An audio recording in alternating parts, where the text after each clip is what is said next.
So guys आप लोगों ने आज तक 100 GB का GT5 को मोबाइल में विंडोज एमुलेटर से चलाने के बारे में तो सुना होगा, जिसके लिए हमारे पास एक तगड़ा सा फोन होना पड़ेगा और 100 GB का गेम डाउनलोड भी करना पड़ेगा। लेकिन गाइस आज के वीडियो में हम एक ऐसा तरीके के बारे में बात करेंगे जिससे हम असली GT5 को सिर्फ 17 GB में खेल सकते हैं। सुनने में आप लोगों को बहुत ही अजीब लग रहा होगा, लेकिन गाइस आप लोगों ने PS3 कंसोल के बारे में तो सुना होगा और कभी न कभी PS3 के एमुलेटर्स के बारे में भी सुना होगा। और गाइस रिसेंटली मोबाइल के लिए PS3 एमुलेटर्स काफी ज्यादा पॉपुलर हो रहे हैं। कई नए PS3 एमुलेटर्स लॉन्च हो रहे हैं, बहुत सारे यूट्यूबर इनके ऊपर वीडियोस भी बना रहे हैं और अपने अपने फोन में डिफरेंट PS3 के गेम्स भी चला रहे हैं। और गाइस PS3 के अंदर हमें बहुत सारे गेम्स मिलते हैं, उन्हीं में से एक है हमारा GT5 भी, जो कि पीसी में तो 100 GB का है लेकिन PS3 में सिर्फ 17 GB का। इसीलिए गाइस अभी के टाइम में अगर PS3 एमुलेटर्स मोबाइल के लिए पॉसिबल है तो 100 GB का GT5 मोबाइल में सिर्फ 17 GB में चल सकता है। लेकिन गाइस क्या ये जर्नी इतना आसान है?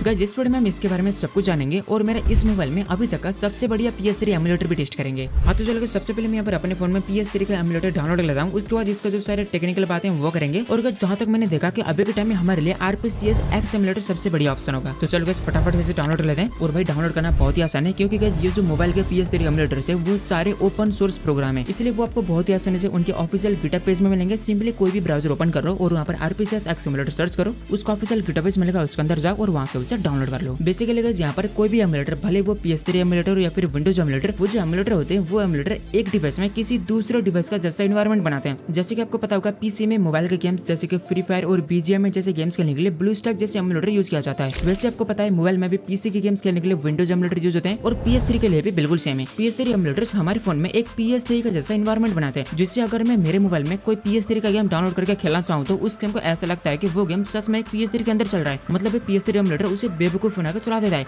लेकिन भाई वो गेम सिर्फ बेवकूफ नहीं बनता, वो और भी कुछ करता है जो हम आगे जान लेंगे। ओके तो भाई लोग अभी यहाँ पर मेरा PS3 एमुलेटर तो डाउनलोड हो चुका है, लेकिन गाइस विंडोज एमुलेटर की तरह PS3 एमुलेटर उतना एकदम आसान नहीं है। यहाँ पर थोड़ा बहुत झंझट है, वैसे उतना बड़ा झंझट नहीं है। हमें यहाँ पर एक फॉर्म में डाउनलोड करना पड़ता है और गाइस इसे डाउनलोड करना उतना मुश्किल तो नहीं है। ये हमें प्ले स्टेशन का ऑफिशियल वेबसाइट में मिलेगा, जहाँ से हम इसे आराम से डाउनलोड कर सकते हैं। सिंपली कोई भी ब्राउजर ओपन करो और वहाँ पर PS3 फॉर्म सर्च करो, उसके बाद वहाँ पर प्ले स्टेशन का ऑफिशियल वेबसाइट मिलेगा, उसके अंदर जाओ। यहाँ पर थोड़ा सा स्क्रॉल करना है और यहाँ पर हमें कुछ ऐसा ऑप्शन मिलेगा, सिंपल यहाँ पर क्लिक करना है और यहाँ से इसे डाउनलोड करना है। ओके तो गाइस अभी यहाँ पर हमारा एमुलेटर डाउनलोड वगैरह सारा कुछ कंप्लीट हो चुका है। अभी यहाँ पर अपन एमुलेटर सेट कर लेते हैं, जो कि गाइस बहुत ही आसान है विंडोज एमुलेटर के कंपैरिजन में। तो चलो गाइस यहाँ पर हमारा एमुलेटर ओपन कर लेते हैं और गाइस पहली बार ओपन करने पर यहाँ पर कुछ अपडेट वगैरह डाउनलोड होते हैं, इसलिए थोड़ी देर तक हमें वेट करना पड़ेगा। ओके तो गाइस यहाँ पर हमारे अपडेट वगैरह डाउनलोड हो चुके हैं और डाउनलोड होने के बाद यहाँ पर हमारा स्क्रीन पूरा खाली दिखेगा, कुछ भी नहीं। अभी गाइस यहाँ पर हमें 3 लाइन में क्लिक करना है, उसके बाद यहाँ पर फॉर्म में क्लिक करना है और यहाँ पर आपका फोन का फाइल मैनेजर ओपन होगा। अब हमें यहाँ पर डाउनलोड्स फोल्डर में जाना है, जहाँ पर हमने अभी PS3 का फॉर्मवेयर डाउनलोड किया था। तो जैसे कि आप देख सकते हो ये रहा हमारा फॉर्मवेयर, तो सिंपली इसमें क्लिक करना है। उसके बाद यहाँ पर हमारा फॉर्मवेयर इंस्टॉल होने लग जाएगा। अभी गाइस यहाँ पर हमें थोड़ा सा वेट करना पड़ेगा, इसका इंस्टॉलेशन प्रोसेस में थोड़ा टाइम लगेगा। मेरे फोन में तो यहाँ पर 15 से 20 मिनट लग गए थे, लेकिन आपके फोन में अलग भी हो सकता है, शायद ये फोन पे भी डिपेंड करता हो। सो गाइस यहाँ पर मेरा फॉर्मवेयर डाउनलोड हो चुका है और गाइस डाउनलोड होने के बाद यहाँ पर फॉर्मवेयर के साइड में उसका वर्जन देखेगा, जैसे कि मेरे केस में यहाँ पर 4.92 है, जो कि अभी का लेटेस्ट वर्जन है। अगर आप इस वीडियो को बहुत टाइम बाद देख रहे हो तो यहाँ पर अलग भी हो सकता है। अभी गाइस यहाँ पर हमारा फॉर्मवेयर वगैरह तो सारा सेट हो चुका है। तो चलो गाइस अब यहाँ पर फटाफट से गेम्स इंपोर्ट कर लेते हैं। इसके लिए यहाँ पर हमें प्लस में क्लिक करना है, उसके बाद यहाँ पे क्लिक करना है और यहाँ पर हमारा फिर से वही फाइल मैनेजर ओपन होगा। अब आपने यहाँ पर गेम डाउनलोड करके जिस भी फोल्डर में रखा है उस फोल्डर में जाना है और उस गेम को सिलेक्ट करना है। वैसे गाइस नॉर्मली वो आपका डाउनलोड्स फोल्डर में ही होगा अगर आपने फोल्डर चेंज नहीं किया है तो। और गाइस मैं आपको यहाँ पर ये नहीं बता सकता कि आखिर गेम डाउनलोड कहाँ से करना है, ये आपको खुद ढूंढना पड़ेगा। अगर मैं यहाँ पर बताता हूँ तो भाई यूट्यूब मेरे से नाराज होगा और मेरे को धक्के मार कर निकाल देगा। तो गाइस ये रहा हमारा GT5 और गाइस मैंने यहाँ पर सिर्फ GT5 डाउनलोड किया है, क्योंकि गाइस आज हम स्पेशली GT5 के ऊपर बात कर रहे हैं और ऊपर से मेरे फोन में एक साथ 2-3 गेम रखने के लिए स्टोरेज भी नहीं है। तो गाइस अभी सिंपली गेम में क्लिक करना है और यहाँ पर हमारा गेम इंपोर्ट होने लगेगा। अब यहाँ पर भी हमें थोड़ा टाइम लगेगा, तब तक गाइस इस एमुलेटर में हमें कुछ सेटिंग करना पड़ेगा, वो कर लेते हैं। इसके लिए सिंपल यहाँ पर सेटिंग में क्लिक करना है, उसके बाद यहाँ पर एडवांस सेटिंग में जाना है और यहाँ पर काफी सारे ऑप्शन आ जाएंगे, इनमें से हमें वीडियोस में क्लिक करना है। यहाँ पर हमें सबसे पहले रेजोल्यूशन को जितना हो सके उतना कम करना है, ताकि अगर आपका फोन लो एंड भी हो तो उसमें गेम चल जाए। उसके बाद यहाँ पर शेडर प्रिसिजन वाले ऑप्शन को लो पे कर देना है और यहाँ पर आपको स्क्रॉल करते जाना है और हमें यहाँ पर रेजोल्यूशन स्केल करके ऑप्शन मिलेगा, यहाँ पर 100 होगा, हमें इसे 50 कर देना है। उसके बाद यहाँ पर हमें स्क्रॉल करके लास्ट में आना है और यहाँ पर हमें परफॉर्मेंस ओवरले का ऑप्शन मिलेगा। अगर हम इसे इनेबल करते हैं तो यहाँ पर हमारे गेम में FPS वगैरह दिखते हैं, तो अगर आप FPS वगैरह देखना चाहते हो तो इसे इनेबल कर सकते हो, बाकी ना भी करते हो कोई प्रॉब्लम नहीं। उसके बाद यहाँ पर एक और छोटा सा लेकिन बहुत इंपॉर्टेंट सेटिंग बैक है, इसके लिए हमें बैक करना है और यहाँ पर कस्टम GPU ड्राइवर में जाना है। गाइस अगर हम यहाँ पर कस्टम GPU ड्राइवर डाउनलोड करते हैं तो यहाँ पर हमारा गेम चलने का प्रोबेबिलिटी ज्यादा होगा और अगर गेम लैग हो रहा है तो गेम का लैग भी थोड़ा कम हो सकता है। इसके लिए यहाँ पर हमें प्लस में क्लिक करना है, उसके बाद यहाँ पर डाउनलोड सिलेक्ट करके ओके कर देना है। उसके बाद यहाँ पर काफी सारे ड्राइवर्स आ जाएंगे, इनमें से सबसे लेटेस्ट वाला जो टर्निप ड्राइवर है उसे हमें डाउनलोड करना है। अब हमें यहाँ पे ऐसे 2 ऑप्शन मिलेंगे, इनमें से अभी हमने जो डाउनलोड किया था उसे सिलेक्ट करना है और इतना करते यहाँ पर हमारा काम हो चुका है कंप्लीट। और गाइस यहाँ पर हमारा गेम अभी इंपोर्ट हो रहा है। तो चलो गाइस जब तक हमारा गेम इंपोर्ट हो रहा है तब तक मैं आपको PS3 एमुलेटर्स के बारे में एक बहुत इंपॉर्टेंट बात बताने जा रहा हूँ, इसलिए गाइस इस पार्ट को बिना स्किप करे देखना। अब मैं आपको जो बताने जा रहा हूँ इसे सुनने के बाद आपको ये सारे क्वेश्चंस के आंसर पता चलने वाले हैं कि PS3 एमुलेटर्स काम कैसे करते हैं, PS3 एमुलेटर और विंडोज एमुलेटर में हमारे लिए कौन सा सबसे बढ़िया होगा, PS3 emulator low and phone में चलेंगे कि नहीं, और PS3 एमुलेटर यूज करने पर आपके फोन में क्या इंपैक्ट पड़ सकता है। गाइस यहाँ पर कोई भी एमुलेटर भले वो विंडोज एमुलेटर हो या फिर PS3 एमुलेटर बिल्कुल जादू की तरह नहीं होता है कि हमने बस एक एप्लीकेशन डाउनलोड किया और वहाँ पर हमारा गेम चल गया। यहाँ पर गाइस कोई भी एमुलेटर से किसी एक डिवाइस का गेम या फिर सॉफ्टवेयर अलग डिवाइस में चलाने पे इंटरनली बहुत सारे प्रोसेस होते हैं। बेसिकली गाइस जब आप आपके मोबाइल में कोई भी गेम चलाते हो तो वो गेम चलने के लिए आपका फोन का प्रोसेसर के साथ बात करता है। इसका मतलब जब प्रोसेसर और गेम के बीच में कम्युनिकेशन होता है तब जाकर गेम चलता है। यहीं पर गाइस अलग अलग डिवाइसेस में गेम और प्रोसेसर के बीच में बात करने का लैंग्वेज अलग अलग होता है। जैसे कि अगर कोई गेम सिर्फ मोबाइल के लिए बनाया है तो वो गेम सिर्फ मोबाइल के प्रोसेसर के साथ बात कर सकता है,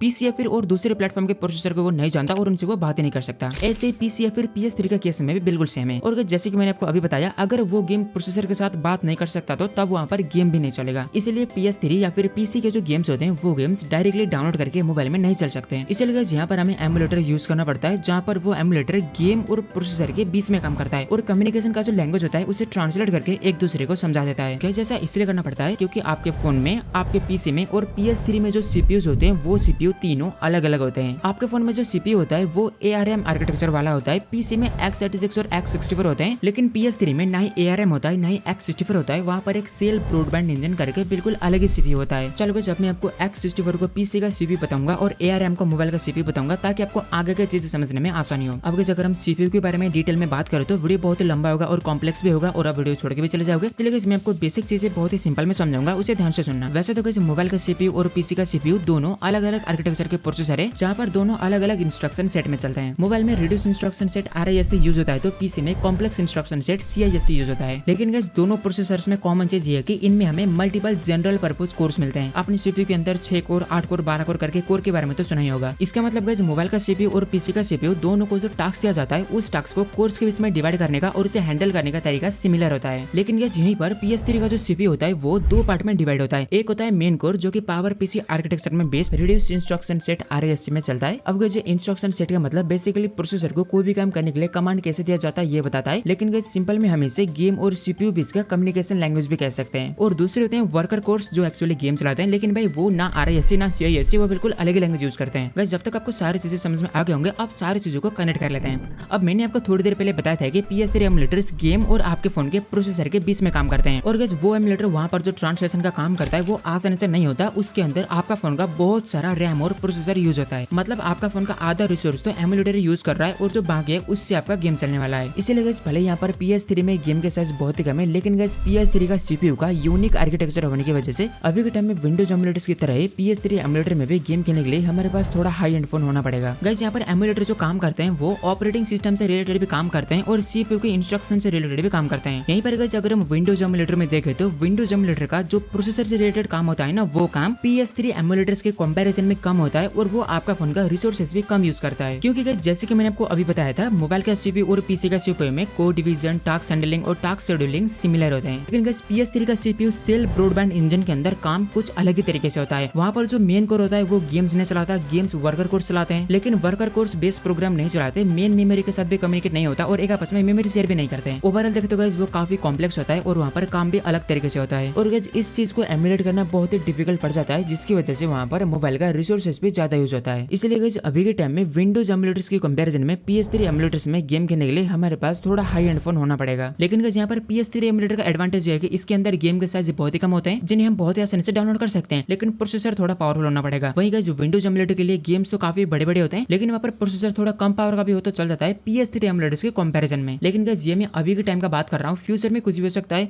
हमने तो ये भी नहीं सोचा था कि मोबाइल के लिए PS3 एमुलेटर कभी आएंगे भी, ये बिल्कुल इम्पॉसिबल से लगता था, लेकिन ये अभी हो चुका है। वैसे गाइस फ्यूचर में कोई नया टेक्नोलॉजी आ सकता है जिससे PS3 एमुलेटर भी PPSS PP एमुलेटर की तरह कॉमन हो सकते हैं। और गाइस विंडोज एमुलेटर्स भी स्टार्टिंग में बहुत ही एकदम नॉर्मल पीसी के बहुत ही पुराने गेम चलाते थे, उसके बाद टाइम के साथ आगे जाते जाते थोड़े हाई एंड गेम्स चलने लगे और GTA 5 भी चल गया, लेकिन स्टार्टिंग में वो भी 2 FPS में चल रहा था जो कि खेलना बिल्कुल इम्पॉसिबल था। और अभी के टाइम में देखो तो भाई बंदे 90 FPS तक में GTA 5 खेल रहे हैं विंडोज एमुलेटर में। और गाइस PS3 एमुलेटर तो मोबाइल के लिए अभी स्टार्ट ही हुए हैं और स्टार्टिंग में काफी बढ़िया गेम चला भी रहे हैं और ये भी डेवलपमेंट के साथ आगे और भी एडवांस होते जाएंगे। और गाइस PS3 या विंडोज एमुलेटर को मोबाइल में चलाने पर मोबाइल में होने वाला इंपैक्ट देखे तो आपके फोन में मेन इश्यू हीटिंग इश्यू होगा। और गाइस हीटिंग इश्यू कोई नेगलेक्ट करने की चीज नहीं है। अगर आपका फोन ओवरहीट होता है तो आपका फोन का चारों तरफ से धज्जियां उड़ जाता है। इसके बारे में मैंने एक फुल वीडियो में आपको बताया था कि क्या होता है और कैसे होता है। अगर आप चाहते हो तो आप वो वीडियो जाकर देख सकते हो। अगर आपको एमुलेटर चलाना ही है तो आप मोबाइल कूलर कनेक्ट करके चलाना, उससे आपको थोड़ा हेल्प होगा। सो गाइस आई थिंक मैंने आपको सारा कुछ समझा दिया और आप भी समझ गए होंगे। तो चलो अब यहाँ पर गेम देख लेते हैं, आखिर मेरे फोन में गेम इंपोर्ट हुआ है कि नहीं। वैसे गाइस मेरे को उम्मीद तो नहीं कि मेरे फोन में GTA 5 चलेगा, फिर भी एक बार देख लेते हैं क्या होता है। ओके तो गाइस यहाँ पर हमारा GTA 5 तो दिख रहा है, इसे हम डायरेक्टली यहीं से भी ओपन कर सकते हैं और यहाँ पर ये होम बटन में क्लिक करके PS3 जैसा एनवायरनमेंट बूट करके वहां से भी चला सकते हैं। अभी तो गाइस यहाँ पर कंपाइलिंग PPU मॉडल्स लेके आ रहा है, लेकिन भाई ये क्या हो रहा है यार, मेरा स्क्रीन यहीं पर इतना ज्यादा फ्लिकर कर रहा है। और गाइस यहाँ पर ये PPU मॉडल को कंपाइल करने में 2 घंटे दिखा रहा है। भाई यहाँ से तो ये ओपन नहीं होने वाला। ऐसा करते हैं इसे बंद कर लेते हैं और एक बार डायरेक्टली ओपन करके देख लेते हैं। तो गाइस ये रहा हमारा गेम, तो चलो इसे ओपन कर लेते हैं। और अभी तो यहाँ पर ब्लैक स्क्रीन आ रहा है, बस ओपन हो जाए। गाइस मैंने यहाँ पर काफी देर तक वेट किया लेकिन ये ब्लैक स्क्रीन से आगे नहीं बढ़ा। उसके बाद मैंने यहाँ पर एक बार एमुलेटर को रीस्टार्ट किया और यहाँ पर फिर से ट्राई किया और इस बार का GTA 5 का फोटो तो दिख गया और यहाँ पर कंपाइलिंग PPU मॉडल करके भी आ गया। लेकिन भाई यहाँ पर भी इसे कंप्लीट होने में 3 घंटे प्लस दिखा रहा था। उसके बाद गाइस स्क्रीन इतना गंदा लेवल का फ्लिकर हुआ, भाई क्या ही बताऊं। अब ऐसे कंडीशन में अगर हम सेटिंग में जाकर व्हाइट कलर बफर को ऑन करते हैं तो ये प्रॉब्लम सॉल्व होता है। लेकिन गाइस मेरे केस में ऐसा नहीं हुआ क्योंकि गाइस मेरा फोन ही इसे नहीं चला पा रहा है। अब गाइस GTA 5 तो वैसे भी मेरे फोन के औकात से बाहर है, इसलिए गाइस मैंने यहाँ पर GTA 5 को डिलीट किया और यहाँ पर need for speed hot pursuit download किया और इसे ओपन करके भी देखा। और गाइस लकीली इस गेम में बहुत ही कम फ्लिकर के साथ कंपाइलिंग PPU मॉडल कंप्लीट हो गया। उसके बाद शायद यहाँ पर गेम का स्टार्टिंग का लोडिंग स्क्रीन आ गया। अब मैं यहाँ पर शायद इसलिए बोल रहा हूँ क्योंकि यहाँ पर पूरा स्क्रीन व्हाइट हो गया था। गाइस भले यहाँ पर मेरे फोन में गेम नहीं चल रहा है, इसका मतलब ये नहीं है कि इस एमुलेटर में कोई गेम ही नहीं चलता। बहुत सारे यूट्यूबर्स अपने फोन में डिफरेंट PS3 के गेम चला रहे हैं और मेरे एक फ्रेंड है फॉक्सर गाइस करके, उन्होंने तो अपने फोन में GTA 5 भी चलाया था। आप ये छोटा सा क्लिप देख सकते हो और अगर आप इसका फुल वीडियो देखना चाहते हो तो लिंक आपको डिस्क्रिप्शन बॉक्स में मिल जाएगा, वो वीडियो जाके देख सकते हो। गाइस अगर मैं आपको सिंपल में बताऊं तो अगर आपके पास 25 से 30 हजार तक का मोबाइल है तो आप उसमें GTA 5 जैसे गेम चला सकते हो। विंडोज एमुलेटर में तो आराम से चल जाएंगे लेकिन PS3 एमुलेटर में थोड़ा सा मुश्किल हो सकता है। लेकिन गाइस यहाँ पर एक चीज ध्यान पे रखना पड़ेगा कि आपके फोन में स्नैपड्रैगन का प्रोसेसर होना पड़ेगा, तभी जाके आपके फोन में गेम्स अच्छे से चलेंगे। सो गाइस आई थिंक मैंने आपको PS3 एमुलेटर के बारे में सारा कुछ बता दिया।